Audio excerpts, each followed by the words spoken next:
Hello बच्चों, let us understand the solution for this question. The question says that a body of mass 500 kg kept at rest breaks into two parts due to internal forces. One of mass 200 gram is found to move at a speed of 10 meter per second towards the east. What will be velocity of the other part? तो मुझे बताने की जो velocity होगी वो दूसरे part की वो क्या होगी, ये मुझे यहाँ पे बतानी है कि जो velocity होगी हमारे पास वो दूसरे पार्ट की क्या होगी। तो सबसे पहले हम इसमें की कंसेप्ट को देखते हैं कि अगर हमारे पास कोई भी बॉडी अगर मूव कर रही है ड्यू टू इंटरनल फोर्स की वजह से उसके दो पार्ट हुए हैं। सो की कंसेप्ट में हम यहाँ पे अप्लाई करेंगे law of conservation of momentum. Law of conservation of momentum, क्योंकि स्टार्टिंग में अगर इस क्वेश्चन को ड्राइंग से समझे, सपोज ये मेरे पास स्टार्टिंग में ऑब्जेक्ट था जिसका मास m था और स्टार्टिंग में रेस्ट पे था, तो उसकी वेलोसिटी 0 हो जाएगी।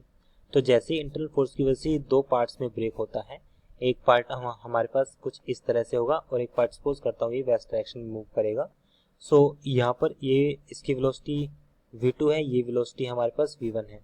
एक वेलोसिटी v2 है, एक वेलोसिटी v1 है, और जो मास है हमारे पास एक का कितना पाया गया है 200 ग्राम, तो दूसरे का तो ये फर्स्ट जो ईस्ट की तरफ मूव कर रहा है वो 200 ग्राम का है।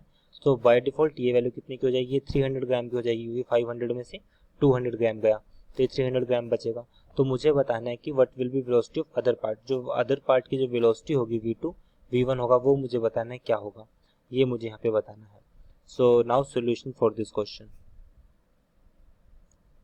So law of conservation of momentum कहता है कि जो नेट मोमेंटम होता है किसी भी सिस्टम का वो 0 है व्हेन नो एक्सटर्नल फोर्स, जब कोई बाह्य फोर्स ना लग रहा हो।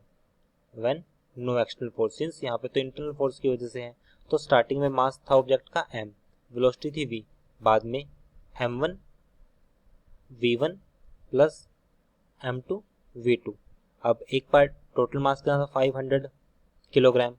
सो हमारे पास क्वेश्चन में हमारे पास ये क्वेश्चन में किलोग्राम गिवन है, क्योंकि जो मास है हमारे पास वो 500 ग्राम किलोग्राम जो गिवन है, मास वो 500 किलोग्राम गिवन है, जो कि रॉन्ग स्टेटमेंट हो सकती है, क्योंकि जो मास है हमारे पास वो ये ग्राम में है और ये भी हमारे पास ग्राम में होगा। We will do this correction.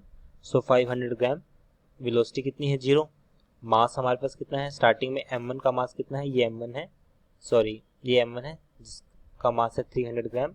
Velocity मुझे फाइंड आउट करनी है। सेकंड, ये हमारे पास वैल्यू आएगी m2 हमारे पास है 200 और v2 हमारे पास है 10, ये 0 हो जाएगा और ये हो जाएगा हमारे पास 300 v1 plus 2000। So v1 that is equals to 2000 divide by 300, बट ये नेगेटिव होगा जैसे हम इसको राइट साइड लेके जाएंगे।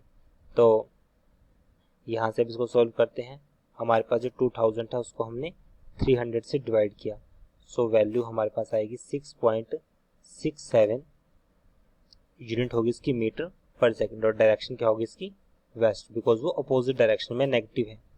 सो इसलिए ये हमारे पास वैल्यू होगी। I hope you understood this explanation. Thank you.